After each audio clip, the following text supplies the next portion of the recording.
नमस्कार, सगरमाथा प्राइम समाचारमा स्वागत छ। म प्रसन्न ढुङ्गाना। नमस्कार, म मेनुका श्रेष्ठ। सुरुमा प्रमुख समाचार। निषेधाज्ञा लम्बिँदै जाँदा सर्वसाधारणको जनजीवन कष्टकर, पहुँचवालाको दबावले सरकारी अधिकारी हैरान। अबको निषेधाज्ञाबारे सिडिओहरू नै अन्योलमा। काठमाडौँ उपत्यकामा 326 सहित आज थप 979 जनामा कोरोना संक्रमण पुष्टि।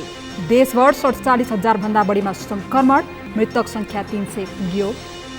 वामदेव गौतमलाई राष्ट्रिय सभा सदस्य बनाउने निर्णय कार्यान्वयनमा प्रधानमन्त्री ओलीको आनाकानी। निर्णय कार्यान्वयनको ढिलाइले नेकपामा विवाद बल्झने सङ्केत। कोरोनाका कारण विश्वभर 8,93,000 भन्दा बढीको मृत्यु, संक्रमितको संख्या 2,73,00,000 भन्दा बढी। र युइएफए नेसन्स लिग फुटबलमा स्पेनको शानदार जित, बुल्गेरियालाई हराउँदै वेल्स समूहको शीर्ष स्थानमा।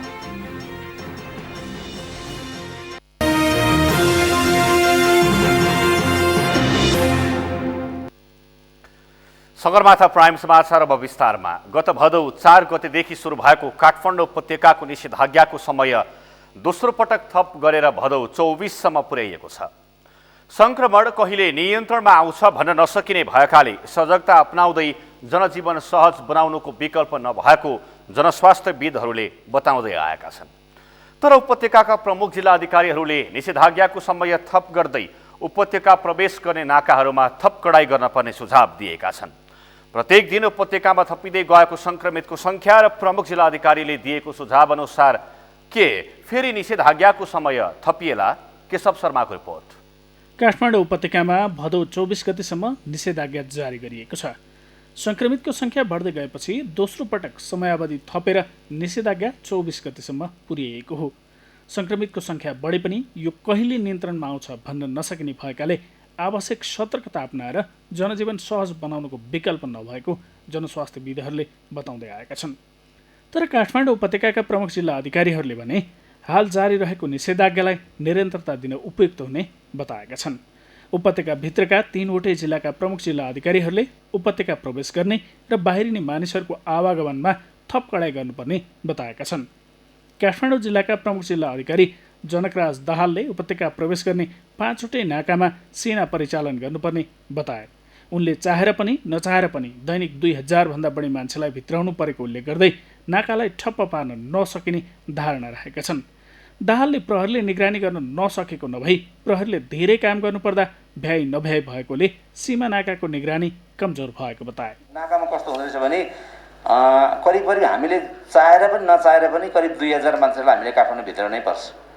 प्रत्येक दिन 2,000 मान्छे भित्राउनै पर्छ। सिमानाको सुरक्षामा चाहिँ टक्क त्यहाँको मेडिकल टिम र हजुरको चाहिँ एउटा मेडिकल टिम, एम्बुलेन्स सहितको एउटा चाहिँ अब सेनाको ग्रुप राखिदियो, टिम राखिदिने हो भने त्यो निकायमा त्यहाँ एकदमै टाइट हुनसक्छ जस्तो मलाई लाग्छ। निगरानी पनि प्रहरीले नगरेको भनेको होइन, प्रहरीले गरेको छ, तर उसलाई भ्याइ नभ्याइ पनि छ।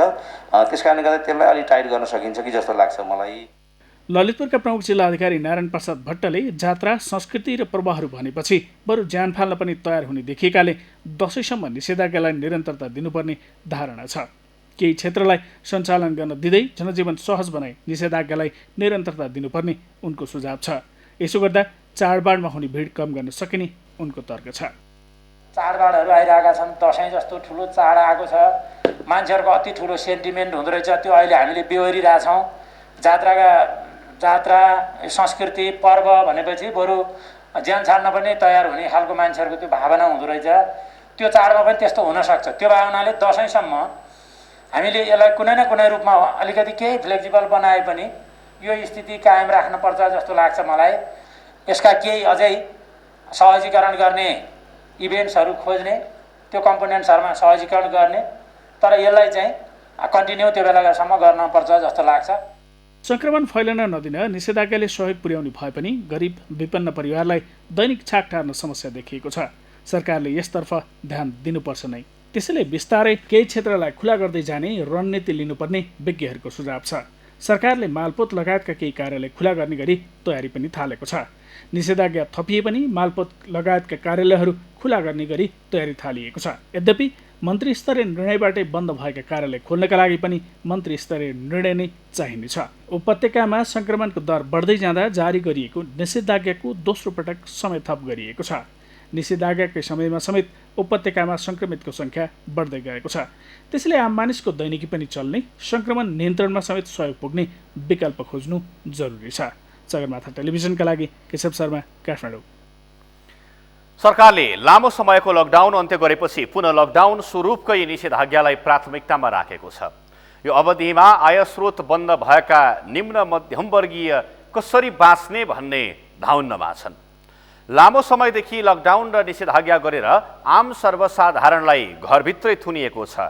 तर कतिपय गतिविधि अहिले पनि सञ्चालनमा छन्, जसले हुनेहरूलाई मालामाल नहुनेलाई उँधो गतिको चाल भएको छ। सन्तोष बिके थापाको रिपोर्ट। लकडाउनको 7औं दिन चलिरहँदा पाटे फुटाउन मिल्ने गरी प्रधानमन्त्रीले आवश्यकता नै नभएको अध्यादेश ल्याए। जतिबेला गरिब मजदुरहरूलाई हात र मुख बीच नै लकडाउन भएको थियो, तर प्रधानमन्त्री लगायत पार्टीका नेताहरूलाई त्यसले छोएन। उनीहरू कैयौं पटक बालुवाटारमा जमघट गरेर राजनैतिक खिचतानीमा रमाइरहे। पार्टीभित्रको विवादले अध्यक्ष र प्रधानमन्त्री कुर्सी नै धरापमा रहँदा प्रधानमन्त्रीकै बचाउमा माइती घरदेखि बालुवाटारसम्म जुलुसहरू भए। उनीहरूलाई पनि लकडाउनले छेकेन। घरभित्रै थुनिएका गरिखाने सर्वसाधारण वर्गलाई लकडाउन र निषेधाज्ञा जस्ता कारणले छोयो। उनीहरूको आयस्रोत नै बन्द भएपछि अहिले कसरी बाँच्ने भन्ने अवस्थामा छन्। तर राजनैतिक दलका नेता कार्यकर्ता निषेधाज्ञाकै अवधिमा सक्रिय बनेका छन्। सबै पार्टीहरूले आफ्ना राजनैतिक गतिविधिहरूलाई निरन्तरता दिइरहेका छन्। यो प्रक्रिया केन्द्रदेखि गाउँसम्म चलेको छ। आवत जावत पनि चलिरहेकै छ। पहुँचमा हुनेहरूलाई कुनै रुकावट नभएको निषेधाज्ञा कसका लागि भन्ने प्रश्न खरो बन्न थालेको छ। फेरि पनि लकडाउनकै बाटो लिने, जनताको समस्या नबुझ्ने त्यसरी हामी लाग्यौँ भने यसले भोलि व्यक्तिगत, पारिवारिक, सामाजिक, मानसिक लगायत विविध समस्याहरू चाहिँ देखा पर्छन्। यसले गर्दाखेरि अब चाहिँ हामी नयाँ ढङ्गबाट हामी जनता पनि परिवर्तन हुनु पर्यो, सरकारले पनि आफ्नो काम गर्ने शैली परिवर्तन गर्नु पर्यो। यसै हामी अघि बढ्नुको विकल्प छैन। अहिले निषेधाज्ञाको 3 हप्ता हुन थालेको छ। अझै पनि थपिने लगभग पक्का पक्की छ। यो बीचमा स्कुल कलेज बन्दाबन्दीको अवस्थामा छन्। विज्ञहरूले यो अवस्थालाई आकलन गरेर निषेधाज्ञा लकडाउनको स्वरूपलाई तोड्न सुझाव दिइरहेका छन्। सरकारले निषेधाज्ञाकै अवधिमा अत्यावश्यक मानिएका निजी तथा सार्वजनिक कार्यालयहरू अझै पनि सञ्चालनमा ल्याएको छ। तर कोरोना नियन्त्रणका लागि निषेधाज्ञा चलिरहँदा यी कार्यालयको व्यवस्थापन हेर्दा यहीँबाट कोरोना फैलिने डर बढ्न थालेको छ। भिडभाड भएर चाहिँ धेरै रिस्क हो। कोरोना सर्ने सम्भावना धेरै भयो। त्यही भएर चाहिँ अब बरु अलि लामो समयसम्म धेरै शाखाहरू खोल्यो भने त्यो भिडभाड कम हुन्छ होला। कस्टमरहरू त सुरक्षित छैन, किनकि अब सोसल डिस्टेन्स छैन। हामी नेपालीहरूमा एउटा अवेरनेस पनि छैन कि, त्यही भएर झन् धेरै जोखिम बढ्या छ। दैनिक ज्यालादारी गरेर साँझ बिहान छाक टार्नेहरूदेखि नियमित आएको स्रोत बन्द भएका निम्न मध्यम वर्गीय नागरिकहरूसम्म चुलो बल्नै नसक्ने पीडादायक अवस्थाबाट गुज्रिएको लामो समय भइसक्दा पनि सरकार कमिसन, ठेक्का पट्टा र शक्ति सङ्घर्षमै केन्द्रित छ। यसले नागरिकका प्रति जिम्मेवार बन्नुपर्ने सरकारको नियति प्रष्ट रूपमा झल्काइरहेको छ। सगरमाथा टेलिभिजनका लागि क्यामेरामा उत्सव वाग्लेका साथमा सन्तोष बिके थापा, काठमाडौँ। नेपालमा पछिल्लो 24 घण्टामा थप 979 जनामा कोरोना भाइरसको संक्रमण पुष्टि भएको छ भने थप 11 को मृत्यु भएको छ। यो सँगै नेपालमा कोरोना संक्रमितको संख्या 47,000 नाघेको छ भने मृतक संख्या 300 पुगेको छ। एक रिपोर्ट। नेपालमा सोमबार थप 979 जना कोरोना भाइरसका संक्रमित भेटिएसँगै संक्रमित संख्या 47,236 पुगेको छ। 9,218 जनाको PCR परीक्षण गर्दा 979 जनामा संक्रमण देखिएको हो, जसमध्ये काठमाडौँमा 293, ललितपुरमा 20 र भक्तपुरमा 13 जना गरी काठमाडौँ उपत्यकामा 326 जना संक्रमित थपिएका छन्। देशभरि जम्मा सक्रिय संक्रमितहरूको संख्या 16,259, संस्थागत आइसोलेसनमा रहनुभएकाको संख्या 9,069 र प्रदेशअनुसार आइसोलेसनमा रहनुभएका व्यक्तिहरूको संख्या प्रदेश 1 मा 731, प्रदेश 2 मा 482, बागमती प्रदेशमा 4840, गण्डकी प्रदेशमा 836, प्रदेश 5 मा 1097, कर्णाली प्रदेशमा 336 र सुदूरपश्चिम प्रदेशमा 747 जना हुनुहुन्छ। मन्त्रालयका प्रवक्ता डाक्टर गौतमका अनुसार देशभर सक्रिय संक्रमितको संख्या 16,259 रहेको छ, जसमा संस्थागत आइसोलेसनमा 9,069 जना रहेका छन् भने होम आइसोलेसनमा 7,190 रहेका छन्। यसैबीच कोरोनाबाट बितेको 24 घण्टामा थप 11 जनाको मृत्यु भएको छ। यो सँगै नेपालमा मृतकको संख्या 300 पुगेको छ। यसै गरी होम आइसोलेसनमा रहनुभएकोहरूको संख्या प्रदेश 1 मा 790, प्रदेश 2 मा 3000, बागमती प्रदेशमा 2334, गण्डकी प्रदेशमा 100, प्रदेश 5 मा 807, कर्णाली प्रदेशमा 40 र सुदूरपश्चिम प्रदेशमा 119 गरी जम्मा 7190 हुनुहुन्छ। नेपालमा आजको PCR 9218 गरी जम्मा 7,77,563 परीक्षण भएको छ। क्वारेन्टाइनमा रहनुभएका व्यक्तिहरूको संख्या 4739 रहेको छ। कोभिड-19बाट संक्रमण मुक्त भई गत 24 घण्टामा डिस्चार्ज हुनेहरूमा जम्मा 1736 जना हुनुहुन्छ। आजसम्म डिस्चार्ज हुनेको संख्या जम्मा 30,677 पुगेको छ र यो भनेको 65% हो। यस्तै पछिल्लो 24 घण्टामा डिस्चार्ज हुनेको संख्या 1736 रहेको छ। यो सँगै निको हुनेको कुल संख्या 30,677 पुगेको छ। नेकपा सचिवालयले राष्ट्रिय सभाको रिक्त सदस्य पदमा उपाध्यक्ष वामदेव गौतमलाई सिफारिस गर्ने निर्णय गरे पनि कार्यान्वयन नहुँदा शंका सुरु भएको छ। यसअघि पनि उपाध्यक्ष गौतमलाई राष्ट्रिय सभामा पठाउने निर्णय कार्यान्वयन नभएका बेला दोस्रो पटकको सिफारिस समेत सरकारले अहिलेसम्म कार्यान्वयन नगर्दा आशंका सुरु भएको हो। अमृतराज काफ्लेको रिपोर्ट। नेकपा सचिवालय बैठकले उपाध्यक्ष वामदेव गौतमलाई राष्ट्रिय सभामा पठाउने निर्णय गरेको अर्को दिन बसेको मन्त्री परिषद बैठकमा त्यसको सिफारिस सम्बन्धी प्रस्ताव नै गएन। सचिवालय बैठकमा प्रधानमन्त्री केपी शर्मा ओली आफैले गौतमलाई राष्ट्रिय सभामा लैजाने प्रस्ताव गरेका थिए। आफैले प्रस्ताव गरेर निर्णय भए पनि प्रधानमन्त्री केपी शर्मा ओली भने तत्कालै मन्त्री परिषदबाट निर्णय गर्ने पक्षमा देखिएनन्। त्यसको प्रमाणका रूपमा सचिवालय लगत्तै बसेको मन्त्री परिषद बैठकमा त्यो प्रस्ताव नलैजानुलाई लिनुपर्ने तर्क रहेको छ। तर सत्तारूढ नेकपा भने पार्टीको निर्णय कार्यान्वयन हुनेमा आशावादी रहेको बताइरहेको छ। बाइट एउटा रिक्त स्थानमा उपाध्यक्ष कमरेड वामदेव गौतमलाई सरकारको तर्फबाट मनोनयनको लागि राष्ट्रपतिसम्म सिफारिस गरिनेछ। हाम्रो पार्टीमा भएको निर्णय र हामीलाई दिएको जानकारी यति हो। संक्रमणको जो स्थिति देखिरहनु भएको छ, 7 दिन अझै उपत्यकामा निषेधाज्ञा जारी छ। यो समेतलाई ध्यान दिएर उपयुक्त समयमा छिटोभन्दा छिटो स्थायी कमिटीको बैठक बोलाइनेछ, किनभने निर्णय अन्ततः स्थायी कमिटीले नै गर्नुपर्ने भएको कारणले स्थायी कमिटीको बैठक ढिलो गरिने छैन। नेकपाले उपाध्यक्ष गौतमलाई राष्ट्रिय सभामा लैजाने निर्णय कार्यान्वयन हुन्छ भनेर दाबी गरे पनि प्रधानमन्त्रीले सचिवालयको निर्णय तत्काल कार्यान्वयन नगर्दा शंका गर्ने ठाउँ रहेको कतिपयको तर्क छ। पदबाट राजीनामा दिइसकेका अर्थमन्त्रीले घुमाउरो भाषामा सरकारलाई सहयोग गर्ने भनिसकेका बेला उपाध्यक्ष गौतमलाई अहिलेसम्म सिफारिस नगर्दा पनि शंका उत्पन्न भएको देखिन्छ। उपाध्यक्ष गौतमलाई राष्ट्रिय सभामा पठाउने निर्णय कार्यान्वयन हुँदा नेकपा विवाद समाधान हुने देखिए पनि अहिलेसम्म निर्णय कार्यान्वयन नहुँदा फेरि नेकपा विवाद सतहमा आउने खतरा समेत छ। तर पनि नेकपा विवादलाई पदको झगडाका रूपमा अहिलेसम्म पनि अर्थ्याउनेहरूको कमी भने छैन। बाइट एउटा राजनीतिक दलमा कुनै पनि उसमा कुनै पनि ग्रुपमा के हुन्छ भन्दाखेरि स्वार्थहरूको चाहिँ व्यवस्थापन हुनुपर्छ। स्वार्थ हुन्छ नै हुन्छ र त्यो स्वार्थको व्यवस्थापन हुनुपर्छ। म प्रष्ट भन्छु, यो व्यवस्थापन गर्ने काम कसको हो त भन्दा केपी शर्मा ओलीको। केपी शर्मा ओली व्यवस्थापन नगरेर उहाँ हुकुम दिन लाग्नुभयो, हुकुमले चल्छ भन् ठान्नुभयो। हुकुमले चल्दैन पार्टीभित्र, हुकुम होइन व्यवस्थापनले चल्छ। उहाँकै प्रमुख जिम्मेवारी हो। उहाँ प्रधानमन्त्री भएको कारणले गर्दाखेरि उहाँले सबैलाई मान्नुभयो भने पनि उहाँकै मान बढ्छ। प्रधानमन्त्री केपी शर्मा ओलीको अहङ्कारका कारण सुरु भएको नेकपा विवाद भन्नेहरू समेत गौतमलाई सिफारिस गर्ने प्रधानमन्त्रीकै कारण विवाद समाधान हुने देखिएको बताइरहेका छन्। तर सचिवालय बैठकले गरेको निर्णय कार्यान्वयन हुनेमा आशंका अझै पनि कायमै छ। सगरमाथा टेलिभिजनका लागि क्यामेरामा सुरेन्द्र राउतका साथमा अमृतराज काफले, काठमाडौँ। रातो मच्छिन्द्रनाथको मूर्तिलाई भदौ 29 गते बुङमती लैजाने साइत जुरेको छ। आज ललितपुरको मङ्गल बजारको मणिमण्डल पार्टीमा मच्छिन्द्रनाथका ज्योतिषहरूले मूर्तिलाई बुङमती फिर्ता लैजाने साइत निकालेका हुन्। भदौ 29 गते मच्छिन्द्रनाथलाई बुङमती लैजाने साइत जुरेको ज्योतिष कृति किरण जोशीले जानकारी दिनुभयो। कोरोनाको जोखिमका कारण रातो मच्छिन्द्रनाथको रथ जात्रालाई छोट्याउने सहमति अनुसार साइत हेरिएको हो। हिजो रथ यात्रालाई पुल्चोकको 16 खुट्टे पार्टीसम्म तानिएको थियो भने आज ललितपुरका स्थानीयवासीले जात्राको परम्परा अनुसार बुझिया मनाएका छन्।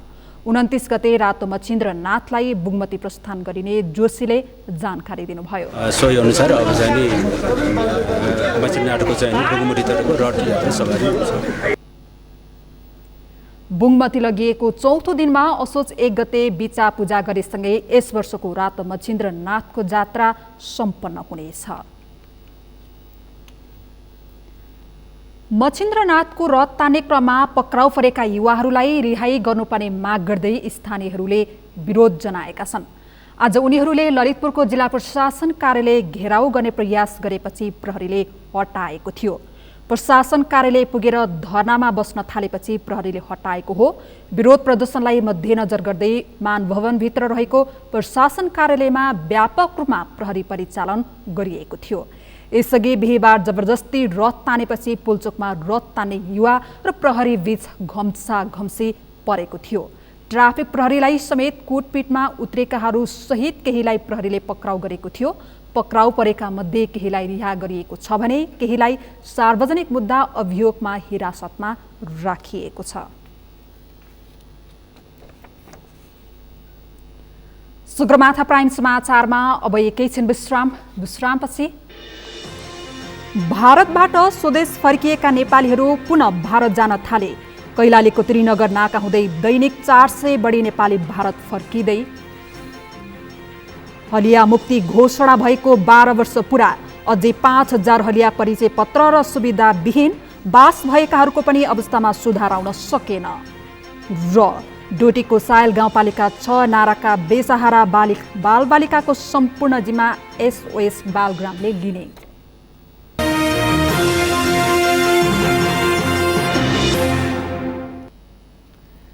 विश्रामपछि सगरमाथा प्राइम समाचारमा स्वागत छ।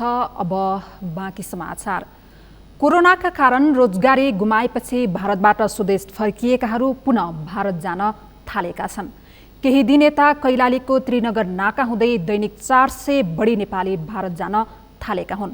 महामारीमा छाक टार्न समेत समस्या भएपछि पेट पाल्नकै लागि पुनः भारत जानु परेको उनीहरूको गुनासो छ।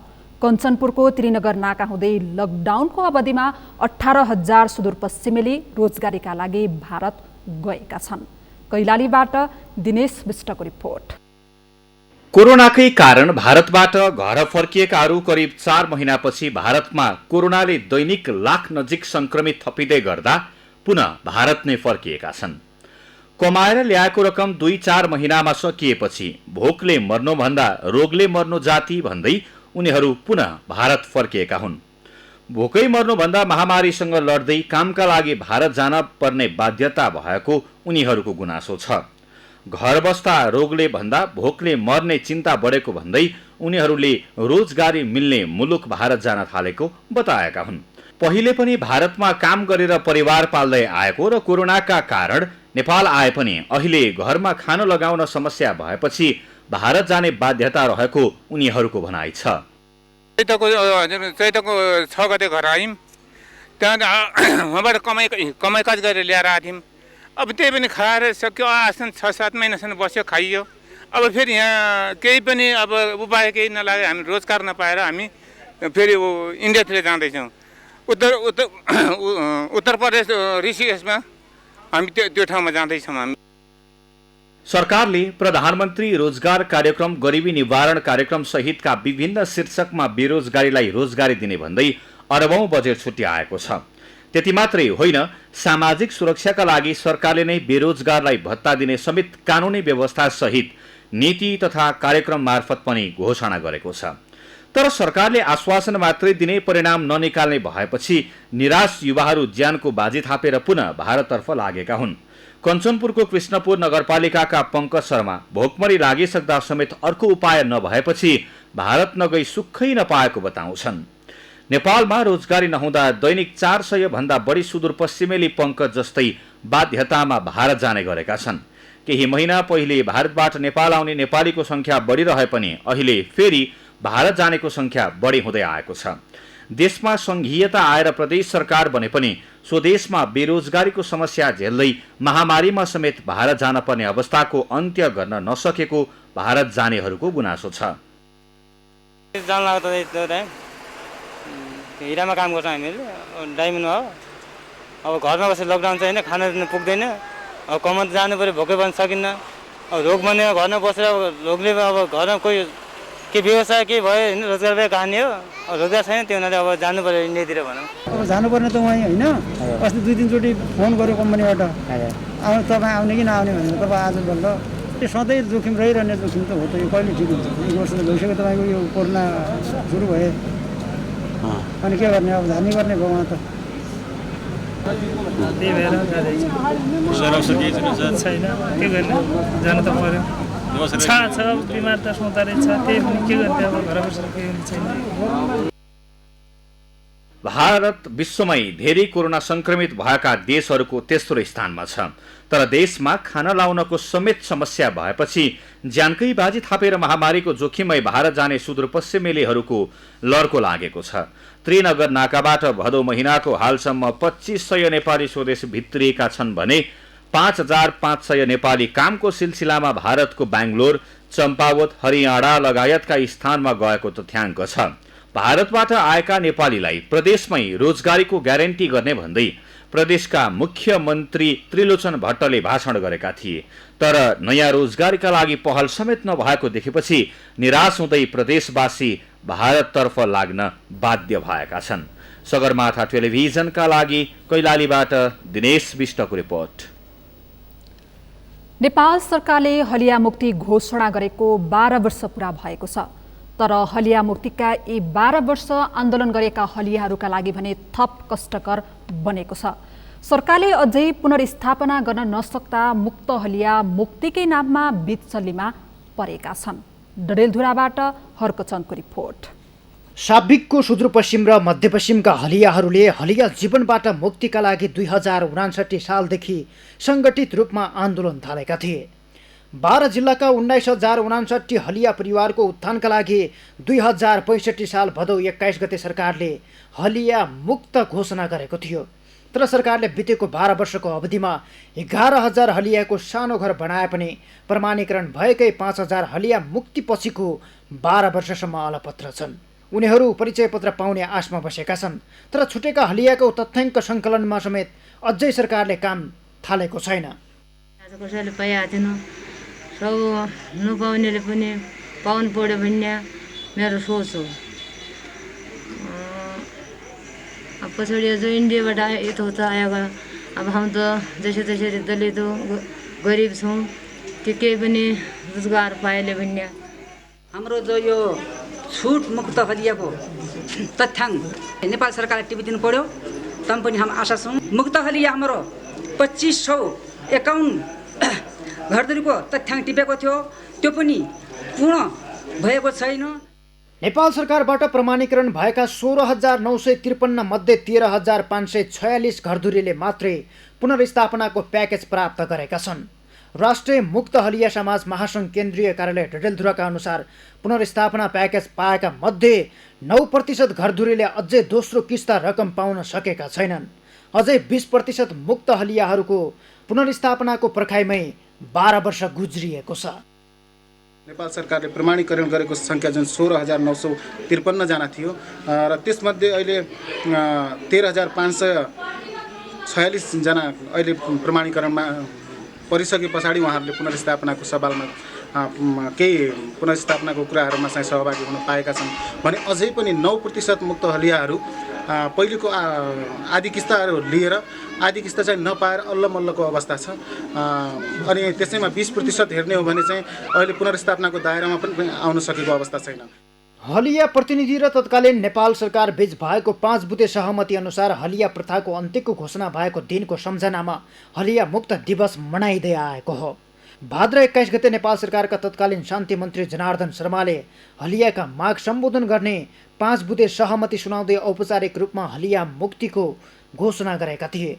तर अझै छुट भएका हलियाको लगत सङ्कलन नभए आन्दोलनका कडा कार्यक्रम ल्याउन बाध्य हुने जिल्ला हलिया मुक्त समाजले जनाएको छ। 7 बुँदे जुन माग डल्दा जिल्लाको मुक्त हलियाले पठाएको मागप्रति नेपाल सरकारले हेलचक्राइ गर्यो अथवा आनाकानी गर्यो, ती मागप्रति व्यवस्था गर्यो भने अब डल्दा जिल्ला चुप लागेर बस्नेवाला छैन। आफ्ना हक अधिकार प्राप्तिका लागि जिल्ला हलिया मुक्ति समाज डल्दा थप सशक्त आन्दोलनका कार्यक्रमहरूलाई अगाडि बढाउन तयार छ। हलिया मुक्ति घोषणा भएको 12 वर्षसम्म न्याय नपाएपछि 12 जिल्लाका हलियाहरूले प्रमुख जिल्ला अधिकारी मार्फत भूमि व्यवस्था, सहकारी तथा गरिबी निवारण मन्त्री पद्म अर्याललाई ज्ञापन पत्र समेत बुझाएका छन्। तर हरेक वर्ष हलिया मुक्ति दिवस मनाउनेहरूलाई साँच्चीकै मुक्ति पाउने विश्वास भने अझै जाग्न सकेको छैन। सगरमाथा टेलिभिजनका लागि डडेलधुराबाट हर्क चन्दको रिपोर्ट। प्रदेश नम्बर 1 का विभिन्न जिल्लामा कोरोना संक्रमण बढ्दै गएपछि उदयपुरमा थप आइसोलेसन स्थापनाको तयारी गरिएको छ। संक्रमण समुदाय स्तरमै फैलिएको तथा संक्रमितहरूको संख्या दिनानुदिन बढ्दै महामारीकै रूप लिन थालेपछि प्रदेश सरकारले थप बेडको तयारी थालेको हो। उदयपुरबाट गणेश उप्रेतीको रिपोर्ट। प्रदेश सरकारले कोरोना उपचारका लागि तयार पारेको धरान तथा विराटनगरका कोभिड अस्पतालहरूमा लक्षण बिनाका बिरामीहरूको चाप धानी नसक्नु बढेको छ। लक्षणविहीन संक्रमितको चाप बढी हुँदा लक्षण सहितका संक्रमितको उपचार कठिन बनेको छ। त्यसैले प्रदेश सरकारले लक्षण बिनाका संक्रमितहरूलाई उपचार गर्ने गरी उदयपुरमा आइसोलेसन बेडको तयारी गरेको हो। उदयपुरमा नेपाल नेत्र ज्योति सङ्घ उदयपुरद्वारा त्रियुगा नगरपालिका 10 बाँसबारीमा निर्माणाधीन अवस्थामा रहेको मदन भण्डारी आँखा अस्पताललाई उदयपुर, खोटाङ लगायतका छिमेकी जिल्लाका लक्षण देखा नपरेका कोरोना संक्रमितलाई राख्ने गरी 15 बेडको आइसोलेसन सञ्चालन गर्ने गरी बजेट समेत विनियोजन भएको छ। विपदको समयमा सबै पक्षले सरकारलाई सहयोग गर्न पर्ने र सबै पक्ष मिलेर विपद विरुद्ध लड्न पर्ने भएकाले प्रदेश सरकारलाई आइसोलेसन बनाउन भवन सहयोग गरेको नेपाल नेत्र ज्योति सङ्घ उदयपुरले जनाएको छ। सङ्घले तत्काल 30 वटा बेड तयार गरेको छ भने भवनमा अरू 20 बेड राख्न सकिने समेत जानकारी दिएको छ। यहाँ आँखा अस्पताल हुँदाखेरि उदयपुर, खोटाङ र स्वयं ओखलढुङ्गा सहितलाई 3-4 वटा जिल्लालाई सहितको बिमारीहरूलाई राम्रो हुने हुँदाखेरि र यहाँको पहाडकोसम्म सबै मान्छेहरूले चाहिँ उपचार पाउने यसले नै हामीले चाहिँ तयारी गरेको। देशभरि विश्वभरिको चाहिँ एउटा कोभिड-19 को महामारी चलेकोले गर्दाखेरि हामीसँग भएको संरचना यो पनि एक खालको एक ढङ्गले राज्यकै सम्पत्तिहरूलाई पनि मान्नुपर्छ। राज्यको सम्पत्ति राज्यलाई अप्ठ्यारो परेको बेलामा दिनुपर्छ भनेर हामीले चाहिँ समितिले, हाम्रो नेत्र ज्योति सङ्घको समितिले हामीले निर्णय गरेका छौँ। यो हामीले बनाइरहेको भवन अति सुविधा सम्पन्न, हस्पिटलकै प्रयोजनको लागि बनाइएको भएकाले अति सुविधा सम्पन्न, सुरक्षाको दृष्टिकोणले वरिपरि कम्पाउन्ड घेराबारा अप्ठ्यारो परेको बेलामा आर्मीको हेलिप्याडसँगै टच भएको त्यस्तो अप्ठ्यारो हुँदाखेरि चाहिँ हेलिकप्टरबाट पनि केही कुराहरू सामानहरू ल्याउन ओर्न सकिने। जिल्ला अस्पताल उदयपुरलाई कोरोना उपचारका लागि 10 बेड तयारी गर्न भनी प्रदेश सरकारले केही महिना अघि पनि पत्र पठाएको थियो। तर जिल्ला अस्पताल सञ्चालन तथा व्यवस्थापन समितिले जिल्ला अस्पतालमा नै कोरोना संक्रमितको उपचार गर्दा सर्वसाधारणको उपचार प्रभावित हुने भन्दै आइसोलेसन तयार गरिएको थिएन। अस्पताल सञ्चालन तथा व्यवस्थापन समिति, त्रियुगा नगरपालिका, जिल्ला प्रशासन कार्यालय तथा सरकारवाला निकायको साउन 25 गतेको संयुक्त बैठकको निर्णय अनुसार निर्माणाधीन आँखा अस्पताललाई नै कोरोना उपचारका लागि आइसोलेसन बनाउन आग्रह गरेको थियो। त्यही अनुसार प्रदेश सरकारले निर्णय गरी तत्कालका लागि 15 लाख रुपैयाँ विनियोजन समेत गरिसकेको छ। उदयपुरका 8वटै स्थानीय तहहरूले संयुक्त रूपमा चौदण्डी गढी नगरपालिका 6-7 हारेमा सञ्चालन गरेको 28 बेडको कोभिड उपचार केन्द्रमा बेडको अभाव भएको खण्डमा आँखा अस्पताललाई तत्काल सञ्चालन गर्ने तयारी गरिएको हो। सञ्चालनमा चाहिँ जब हाम्रो यो तिरुगा नगरपालिका लगायत 8वटा पालिकाले कोभिड-19 को जुन अस्पताल खोल्यो बेलटारमा र त्यहाँ 28 बेडको अस्पताल हुँदाखेरि र यो पोजिटिभ धेरै नै सङ्ख्यामा बढ्ने अवस्था भएको हुनाले अब आउने दिनमा चाहिँ अझै पोजिटिभहरू बढ्यो भने त्यसलाई कहाँ राख्ने भन्ने जुन एउटा सवाल थियो, त्यसमा चाहिँ पूर्व तयारी गर्नको लागि जिल्ला अस्पताल विकास समिति बोर्डबाट मलाई त्यहाँको जिम्मा दिएको थियो संयोजकको रूपमा व्यवस्थापन सम्बन्धी, र त्यहाँ हामीले के व्यवस्थापन पनि गरेका छौँ। अन्यत्र कोरोना उपचार केन्द्र निर्माण हुँदा स्थानीयबाट विरोध हुने गरेको छ, तर उदयपुरका बासिन्दाले भने निर्माणाधीन मदन भण्डारी आँखा अस्पताललाई प्रदेश सरकारले आइसोलेसन सेन्टर बनाउने निर्णय गर्दा उदयपुरका विभिन्न क्षेत्रका व्यक्तिले भने स्वागत गरेका छन्। धेरै हामी आभारी छौँ। यो नेत्रज्योति सङ्घको उदयपुरको नेत्रज्योति सङ्घको भवनलाई चाहिँ प्रदेश सरकारले चाहिँ यो आइसोलेसन बेडको लागि व्यवस्था गरेको छ। कोरोना सङ्क्रमित भएर लक्षण नदेखिएका चाहिँ बिरामीहरूलाई चाहिँ यहाँ राख्ने व्यवस्था जुन व्यवस्था गरेको छ सरकारले, यसको लागि चाहिँ हामी धेरै उदयपुरवासी पूर्ण उदयपुरवासी मात्रै नभएर खोटाङ जिल्ला त्यस्तै सोलुखुम्बु ओखलढुङ्गा पहाडी जिल्लाहरूको लागि पनि हामीलाई यो नजिक पर्ने यो उदयपुर हप्पली भएको कारणले गर्दाखेरि सबैको लागि यो राम्रो देखिएको छ। लक्षण नदेखिएका बिरामीहरूलाई उपचार गर्ने भनी निर्णय गरिएको आँखा अस्पताल नजिकै जिल्ला अस्पताल पनि रहेको छ। जिल्ला अस्पतालमा केही महिना अघि भेन्टिलेटर र आइसियु जडान गरिए पनि दक्ष जनशक्ति अभावमा सञ्चालन हुन सकेको छैन। आइसोलेसनमा रहेका संक्रमितहरूलाई गम्भीर लक्षण देखिए उपचार गर्न समेत सहज हुने भएकाले आइसोलेसन सञ्चालन पूर्व जिल्ला अस्पतालमा जडान गरिएको भेन्टिलेटर र आइसियु सञ्चालनको व्यवस्थापन गर्न आवश्यक छ। सगरमाथा टेलिभिजनका लागि उदयपुरबाट गणेश उप्रेतीको रिपोर्ट। नेपाली सेनाले भक्तपुरमा एकै दिनमा 150 बेडको आइसोलेसन कक्ष तयार गरेको छ।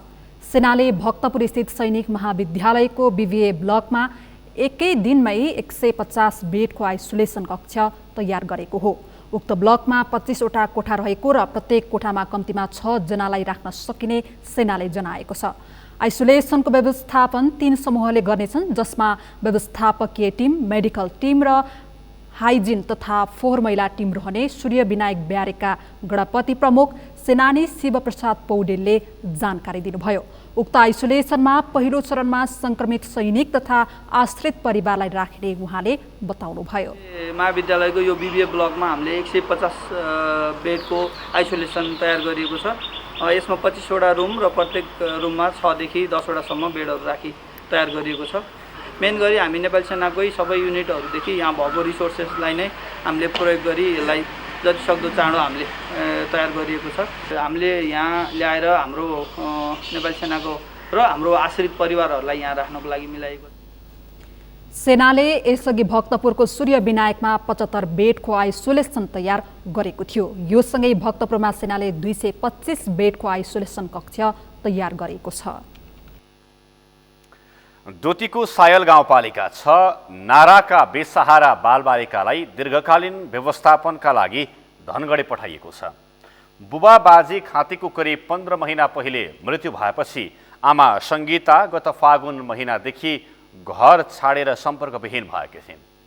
त्यसपछि बेसहारा बनेका 3 बालकहरूका विषयमा सगरमाथा टेलिभिजनले सहयोगको आह्वानसहित रिपोर्ट प्रसारण गरेको थियो। रिपोर्ट हेरिसकेपछि सम्पूर्ण जिम्मा लिने भनेपछि सायल गाउँपालिका र जिल्ला प्रशासन कार्यालय डोटीको रोहबरमा एसओएस बालग्रामलाई बालकहरू जिम्मा दिइएको हो। डोटीबाट रोजेन्द्र जोशीको रिपोर्ट। डोटीको सायल गाउँपालिका 6 मा 15 महिनादेखि बाबुको मृत्यु अनि गत फागुनदेखि आमा पनि घर छोडेर बेपत्ता भएपछि 3 बालकहरू बेसहारा बनेका थिए। अभिभावकविहीन भएका बालकहरूको विषयमा सहयोगको आह्वानसहित हामीले सगरमाथा टेलिभिजनमा रिपोर्ट प्रसारण गरेका थियौँ। रिपोर्ट हेरेपछि थुप्रै व्यक्तिहरूले सहयोगको आश्वासन दिए पनि अहिले भने बालकहरूले अभिभावकको रूपमा सरकार पाएका छन्। अभिभावकविहीन बनेका 3 जना बालकहरूको सम्पूर्ण जिम्मा प्रदेश सरकार मार्फत सुदूरपश्चिम प्रदेशको अस्थायी राजधानी धनगढीमा रहेको एसओएस बालग्रामले लिने भएको हो। यो बच्चाहरूको बारेमा चाहिँ हामीले सर्वप्रथम चाहिँ गोरखापत्रमा चाहिँ अनलाइन समाचार देखेर चाहिँ थाहा पाएको हो होइन। त्यसपछि हामीले पालिकाहरूलाई चाहिँ फोन सम्पर्कहरू गऱ्यौँ। त्यसपछि विभिन्न फोन सम्पर्कमा अब कल गर्दाखेरि चाहिँ अहिले चाहिँ विभिन्न व्यवस्थापन चाहिँ अब अहिले हामीले यहाँ चाहिँ सबै लिगल डकुमेन्टहरू बनाएर चाहिँ अहिले चाहिँ पिसिआर टेस्ट पनि गरेर चाहिँ नेगेटिभ छ है। अहिले चाहिँ उहाँहरूलाई बाल हेल्पलाइनमा चाहिँ राख्छौँ केही दिन चाहिँ 10-15 दिन जति। त्यसपछि चाहिँ उहाँहरूलाई एसओएस बालग्राम धनगढीमा राख्ने। बालकहरूको पूर्ण जिम्मा एसओएस बालग्रामले लिने भएपछि सम्पूर्ण कानुनी प्रक्रिया पूरा गरी बालकहरूलाई धनगढी पठाइएको सायल गाउँपालिकाले उनीहरूको अवस्था बुझिरहने बताएको छ। कानुन बमोजिम बालकहरूले प्राप्त गर्ने पुर्ख्यौली चल अचल सम्पत्ति रोक्खा गरी उनीहरूलाई सायल गाउँपालिका र जिल्ला प्रशासन कार्यालय डोटीको समुदायमा दीर्घकालीन व्यवस्थापनका लागि कैलाली पठाइएको छ। मृत्यु दर्ता 3वटा बच्चाको जन्मदाता र आमा अहिलेसम्म सम्पर्कविहीन एउटा सिफारस, गाउँपालिकाको सिफारस, वडा कार्यालयको सिफारस, प्रहरी मुचुलका सहित हामीले मालमा तिनीहरूको चल अचल सम्पत्ति रोक्नको सिफारिस गरेर सामाजिक मन्त्रालय र त्यो बाल हक हेल्पलाइन मार्फत एसओएस बालग्राममा पठाउने छलफल गरी हामीले पठाएका हौँ। सहाराविहीन बच्चाहरूको बिजोगको अवस्थाबारे समाचार सार्वजनिक भएपछि विभिन्न संस्था व्यक्तिले आर्थिक सहयोग समेत गरेका थिए। बालबालिकाका नाममा सहयोग प्राप्त रकम मध्ये केही रकम उनीहरूले खाना लगाउनमा खर्च भए पनि बाँकी रहेको रकम उनीहरूको ब्याङ्कको खातामा जम्मा गरिने भएको छ। सुरुमा चाहिँ यो मिडियामा चाहिँ हाल्ने व्यक्ति भनेकै मै हो र त्यसपछि अब धेरै मिडियाहरू, धेरै साथीहरू, धेरैले चाहिँ अब सहयोग राहत सङ्कलन गरेर अब सहयोग पनि गर्नुभएको छ। अब यहाँसम्म पुग्ला, यत्रो चाहिँ राष्ट्रिय अन्तर्राष्ट्रिय मिडियाहरूमा चाहिँ बज्न पुग्ला, यहाँसम्म यतिसम्म चाहिँ आश गरेका थिएनौँ हामीले। जो राम्रै भयो, आज बाल हेल्पलाइनद्वारा केही दिनमै अब एसओएस बालग्राममा पनि हस्तान्तरण हाम्रो तर्फबाट हामीले आज चाहिँ हस्तान्तरण गरिसकेका छौँ बालकहरूलाई। ढिलै भए पनि सरकारले डोटीका सालमा सहाराविहीन भएका बालकहरूको जिम्मा लिएको छ। उनीहरूको उचित लालन पालन हुनुका साथै उनीहरूलाई देशको कर्णधार बनाउने जिम्मा सरकारको काँधमा पुगेको छ। यसबाट 9 वर्षका बालक लक्ष्मण खाती अभिभावक बन्नुपर्ने बाध्यता मात्र हटेको छैन, 5 वर्ष र 3 वर्षका उनका भाइहरूले पनि सरकार अभिभावक पाएका छन्। सगरमाथा टेलिभिजनका लागि डोटीबाट रोजेन्द्र जोशीको रिपोर्ट। कोरोना संक्रमणको जोखिम बढ्दै गएपछि स्थानीय प्रशासनले सप्तरीको राजविराजमा मंगलबारदेखि थप 7 दिनका लागि निषेधाज्ञा बढाएको छ। यसअघि जारी गरिएको निषेधाज्ञाको समय सोमबार राति 12 बजे सकिँदैछ। जिल्लामा कोरोना संक्रमणको जोखिम कायमै रहेकाले निषेधाज्ञाको समय पुनः 1 साताका लागि थप गरिएको प्रमुख जिल्लाधिकारी शङ्कर हरि आचार्यले जानकारी दिनुभयो। यस अवधिमा तरकारी, फलफुल, खाद्यान्न लगायतका अति आवश्यक सामग्रीका पसलहरू बिहान 5 बजेदेखि 10 बजेसम्म मात्रै खोल्न दिइने अनुमति दिइएको छ। सप्तरी जिल्ला प्रशासन कार्यालयले पहिलो पटक साउन 8 गते रातिबाट जिल्लाभरि नै 1 साताका लागि निषेधाज्ञा जारी गरेको थियो। त्यसपछि पनि कोरोनाको जोखिम कायमै रहेको भन्दै जिल्ला कोभिड-19 सङ्कट व्यवस्थापन समितिको बैठकले पटक पटक निषेधाज्ञाको म्याद बढाउँदै लगेको छ। घर अभावमा घाम र पानीको बेला शास्ति खेप्दै आएका सिराहाका मुसहर समुदायका लागि धनगढी नगरपालिकाले नमुना बस्ती बनाइदिएको छ। नगरपालिकाले नमुना बस्ती बनाइदिएपछि विपन्न एवं अल्पसंख्यक मुसहर समुदायमा खुसियाली छाएको छ। सिराहाबाट गणेश शाहको रिपोर्ट। घाम र पानीमा ओत लाग्ने फुसको घरमा वर्षौंदेखि जीवन व्यतीत गरिरहेका सिराहा धनगढी नगरपालिका 12 का विपन्न मुसहर समुदायहरूका लागि नमुना बस्ती बनाइदिएपछि खुसियाली छाएको छ। तराई मधेस समृद्धि विकास कार्यक्रम र नगरपालिकाको संयुक्त लगानीमा मुसहर बस्तीमा 8वटा सुविधा सम्पन्न घर बनेका छन्। बड़ समस्या छलै ने, सब बस्तियों के समस्या छलै। पानी के समस्या छलै, पानी चुरू चुरू उठा कर छलै ओई टोल से, तो पानी के सुविधा भेलै, घर छलै टूटल फाटल, घर बढ़िया भेलै। जिल्लाका उत्तर पूर्वी क्षेत्रमा रहेको मुसहर बस्तीमा 32 घर परिवारका लागि नमुना घर बनाउने लक्ष्य नगरपालिकाको छ। यसपालि नगर कार्यपालिकाले छुट्याएको बजेटबाट 8वटा घर बनेका छन्। आउने वर्षहरूमा घर निर्माणले निरन्तरता पाउने वडाध्यक्ष राजु श्रेष्ठको भनाइ छ। र किचन 2टा रुम सहित 8वटा घर पाएको हो। एस्टिमेट अनुसार लगभग सम्पन्न भइसक्यो। अब फेरि यसपालि पनि फेरि त्यसो कन्टिन्यू दिने, यसपालि पनि फेरि बन्द। घर निर्माणसँगै खानेपानीको चरम अभाव खेप्दै आएका स्थानीयले घरसँगै पानी पनि पाएका छन्। सधैँ फुसको छाप्रोमा गुजारा चलाउने मुसहर समुदाय सानो आगोको झिल्कोले बस्ती नै सखाप हुने गरेको थियो। खानेपानी र शौचालयको सुविधा सहितका 8वटा घर हस्तान्तरण भए पनि बस्तीमा खुसी छाए पनि त्यो खुसी समुदायका सबैको माझ साझा बन्न सकेको छैन। 8 परिवार नमुना बस्तीका बासिन्दा भए पनि अझै 24 परिवारले फुसको घरको विकल्प पाइसकेका छैनन्। नगरपालिकाले अब सबै परिवारमा खुसी पुर्याउन पहल गर्न आवश्यक छ। सगरमाथा टेलिभिजनका लागि सिराहाबाट गणेश शाहको रिपोर्ट। सगरमाथा प्राइम समाचारमा फेरि एकैछिन विश्रामपछि। कोरोनाका कारण विश्वभर 8,93,000 भन्दा बढीको मृत्यु, संक्रमितको संख्या 2,73,00,000 भन्दा बढी। र UEFA नेसन्स लिग फुटबलमा स्पेनको शानदार जित बुल्गेरियालाई हराउँदै वेल्स समूहको शीर्ष स्थानमा।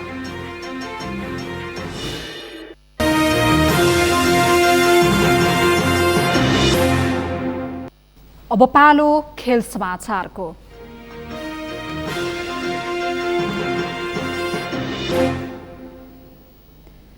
स्पेनले UEFA नेसन्स लिग फुटबलमा शानदार जित हात पारेको छ। युक्रेन विरुद्धको खेलमा स्पेन 4-0 गोल अन्तरले विजयी भएको हो। खेलमा फातीले 95 वर्षको पुरानो कीर्तिमान तोड्दै स्पेनका लागि सबैभन्दा कम उमेरमा सिनियर राष्ट्रिय टिमबाट गोल गर्ने खेलाडी बनेका छन्। उनले 17 वर्ष 311 दिनको कम उमेरमा स्पेनका लागि सिनियर राष्ट्रिय टिमबाट गोल गर्न सफल बने। फाती च्याम्पियन्स लिगको इतिहास र स्पेनिस लिगमा सबैभन्दा कम उमेरमा गोल गर्ने खेलाडी हुन्। पहिलो रोजाइमा मैदानमा उत्रिएका फाती नेसन्स लिगमा प्लेइङ सेटमा रहेर खेलको सुरुवात गर्ने सबैभन्दा युवा खेलाडी बनेका छन्। खेलमा अग्रता स्पेनले सर्जियो रामोसको 2 गोलमा लिएको थियो। तेस्रो मिनेटमा पेनाल्टीमा गोल गर्दै स्पेनलाई अघि बढाएका रामोसले 29औं मिनेटमा व्यक्तिगत दोस्रो गोल गर्दै स्पेनलाई सहज अवस्थामा पुर्याएका थिए। खेल सकिन 6 मिनेट बाँकी रहँदा सिटीका नयाँ खेलाडी फेरान टोरेसले भली मार्फत स्पेनका लागि चौथो गोल गरेका थिए। यसैबीच नेसन्स लिग फुटबलमा वेल्सले लगातार दोस्रो जित निकालेको छ। बुल्गेरियालाई 1-0 गोल अन्तरले पराजित गर्दै वेल्सले लगातार दोस्रो जित निकालेको हो। घरेलु मैदानमा वेल्सलाई जित दिलाउन निको विलियम्सले निर्णायक गोल गरे। कार्डिफ सिटी स्टेडियममा खेलको इन्जुरी समयमा लिभरपुलका युवा खेलाडी विलियम्सले गोल गर्दै वेल्सलाई महत्त्वपूर्ण 3 अङ्क दिलाएका हुन्। जितसँगै वेल्सले 2 खेलमा 6 अङ्क जोडेको छ। लिग बी समूह 4 को वेल्स समूहको शीर्ष स्थानमा रहेको छ। वेल्सले पहिलो खेलमा फिनल्यान्डलाई 1-0 ले हराएको थियो। अब मौसम सम्बन्धी जानकारी। यस मौसम समाचारका प्रायोजक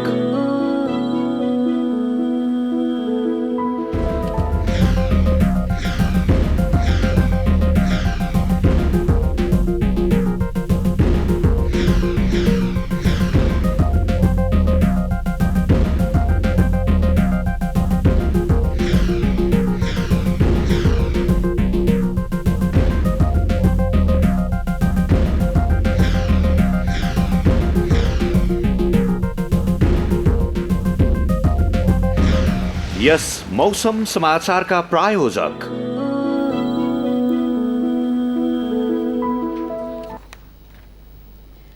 यो सँगै हामी सगरमाथा प्राइम समाचारको अन्त्यमा छौं। अन्त्यमा प्रमुख समाचार फेरि एकपटक। निषेधाज्ञा लम्बिँदै जाँदा सर्वसाधारणको जनजीवन कष्टकर, पहुँचवालाको दबावले सरकारी अधिकारी हैरान। अबको निषेधाज्ञाबारे सिडिओहरू नै अन्योलमा। काठमाडौँ उपत्यकामा 326 सहित आज थप 979 जनामा कोरोना संक्रमण। देशभर 47,000 भन्दा बढीमा संक्रमण, मृतक संख्या 300 पुग्यो। वामदेव गौतमलाई राष्ट्रिय सभा सदस्य बनाउने निर्णय कार्यान्वयनमा प्रधानमन्त्री ओलीको आनाकानी। निर्णय कार्यान्वयनको ढिलाइले नेकपामा विवाद बल्झने संकेत। कोरोनाका कारण विश्वभर 8,93,000 भन्दा बढीको मृत्यु, संक्रमितको संख्या 2,73,00,000 भन्दा बढी। र युएफए नेसन्स लिग फुटबलमा स्पेनको शानदार जित, बुल्गेरियालाई हराउँदै वेल्स समूहको शीर्ष स्थानमा।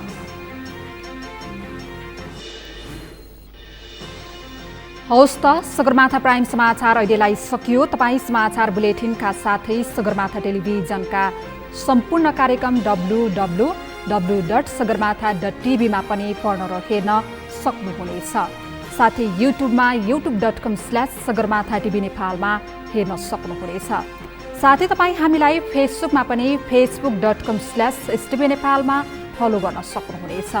समाचारको शिखर, नेपालको गौरव, नेपालको पहिलो न्युज च्यानल सगरमाथा टेलिभिजन हेर्दै गर्नुहोला। नमस्कार। नमस्कार।